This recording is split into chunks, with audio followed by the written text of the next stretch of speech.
It was a stunning West Australian afternoon as I cruised through the hills, about an hour's drive south from Perth.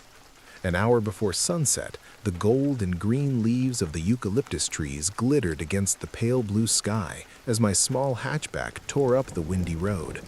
I pushed my little shitbox as fast as it could go, only slowing down when the dash lights flickered after a particularly nasty pothole. I turned down the music as I approached my destination. I had to maintain professional appearances. I pulled up to the heavy automated gate. The keypad was choked with spiderwebs, but the cameras recognized my plate and the gate groaned open. The property was lined with wire fencing and trees, but inside, the land was open and mostly flat. The house stood in the center, raised on a white limestone base in stark contrast to the red and gray rocky earth and surrounded by a metal fence as tall as a man. It looked like a surreal fortress against a sky that was quickly taking on a burnt orange tone. I pulled up, opened the outer gate with a key, and punched the code into the front door. It was a distinct 6-note melody, 5 numbers and a hash, followed by the heavy click of the electronic lock. I didn't bother with the old metal deadbolt on the inside of the door for now. I opened the door and heard heavy footfalls rushing toward me from the back of the house, accompanied by humming. I stopped and waited as the frantic footsteps approached with sickening speed. I braced for impact. As my pursuer reached his destination, I smiled. Elijah hurtled into me, enveloping most of my body in a hug, still humming, though the sound was broken by short laughs. I hugged him back. Elijah replicated the melody of the keypad, including the whir of the electronic lock with his mouth, as I waddled us into the kitchen, with him standing on top of my feet. "How has Mr. Elijah been today?" I asked my coworker Julie, who was finishing up the dishes. "He has been very good. We tried some new foods today, but he wasn't having it. Otherwise, he's been mostly calm, asking for you a lot, of course," she smiled. I looked down at Elijah. He was 10 years old, around 5 feet tall, with brown eyes and hair. He was a cute kid with a sweet smile, diagnosed with autism spectrum disorder level 3, put simply, as autistic as it gets. He was mostly nonverbal, but spoke in strings of singular words. Right now, he looked up at me and said, "Pink, Smith's, please." I knew he wanted a Smith's branded bag of salt and vinegar chips. "No, you've already had dinner, mate," I said, looking at Julie for confirmation. "Yes, he's had 2 pieces of toast with hummus and 1 mouthful of soup, which he started gagging on," she laughed. Elijah shuffled away to the table. I was his only male support worker, and we'd made a good connection, which is why I often took his overnight shifts. Being 21, I could outpace most of the older staff. We had a lot of fun doing activities other carers didn't usually bother with. I was more like a fun big brother than a parent, which suited me perfectly. "Hey Matt, is it all right if I head off early? I've cleaned, Elijah has showered and eaten, and I'm meeting my parents," Julie said. "I won't tell anyone," I replied. Julie gathered her things and left. When prompted to say goodbye, Elijah said, "Say goodbye," without looking up from his crayons. Once her car pulled out and the gate shut, Elijah stopped pretending to draw. He cocked his head, waiting. "Ford, please," he stated. "Oh, fine, let's do it. Go get your shoes on," I said as I tickled him behind the ear before he bounded off to get ready, bouncing off the walls in excitement. We did our usual lap around the perimeter in my car, with The Wheels on the Bus playing on repeat.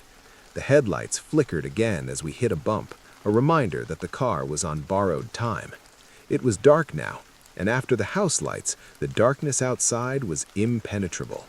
The hills weren't dangerous if you didn't stick your hand under rocks, but the silence that night was strange.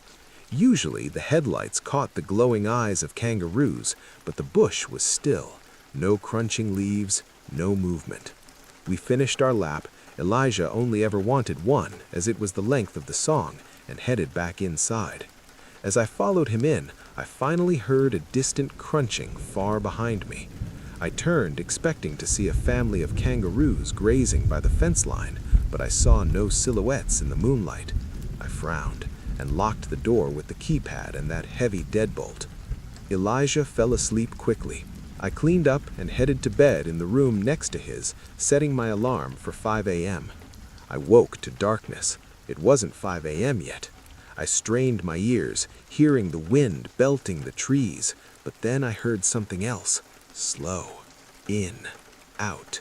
Breathing. I didn't move. I looked around the room, dimly lit by the moon through the window behind my head. Then I heard it, a slow, almost indulgent breath in, as if someone were smelling flowers, followed by a delayed, excited breath out. The door was slowly opening. I'm not one for indecision. I stood up and threw it open. Elijah's unbothered face looked up at me.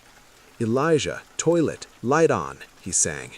I breathed a sigh of relief. He was sometimes too scared to leave his room at night. I waited while he used the bathroom, then tucked him back in. He fell right back to sleep. I returned to my room and turned on the light to find my water bottle. As I drank, I saw a smudge on the window, right behind where my head had been resting. It was 2 fading plumes of condensation from someone breathing heavily against the glass. Someone had been watching me, breathing inches away from my head. For a long moment, I was frozen. Even now, it was barely visible, slowly fading, but it was real. My stomach dropped. I did a walkthrough in the dark, checking every door and the deadbolt, choosing to keep the lights off as I moved through the house. Given the open nature of the property at night, if you had the lights on, it would be very easy to be watched by someone hidden in the darkness. The thought made goosebumps cover my body. Everything was locked. I checked the cameras, which, although they were crappy, did have a low-resolution night vision. They covered the perimeter of the property, but seeing something that close to the walls wasn't possible, and I saw nothing else amiss.